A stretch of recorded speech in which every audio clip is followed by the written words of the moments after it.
अस्सलाम वालेकुम, मैं हूँ गुज लाइफस्टाइल से। आज हम बना रहे हैं चिकन लॉलीपॉप।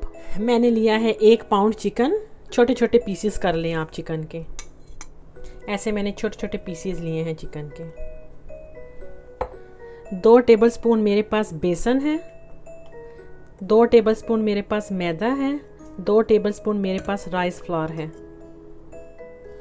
2 टेबलस्पून मेरे पास हरा धनिया है, 1 टीस्पून मेरे पास ज़ीरा है, हाफ टी स्पून मेरे पास काली मिर्च है, 1 टीस्पून मेरे पास सूखा धनिया है, हाफ टी स्पून मेरे पास हल्दी है, 1 टीस्पून मेरे पास नमक है, 1 टीस्पून मेरे पास पेपरिका पाउडर है।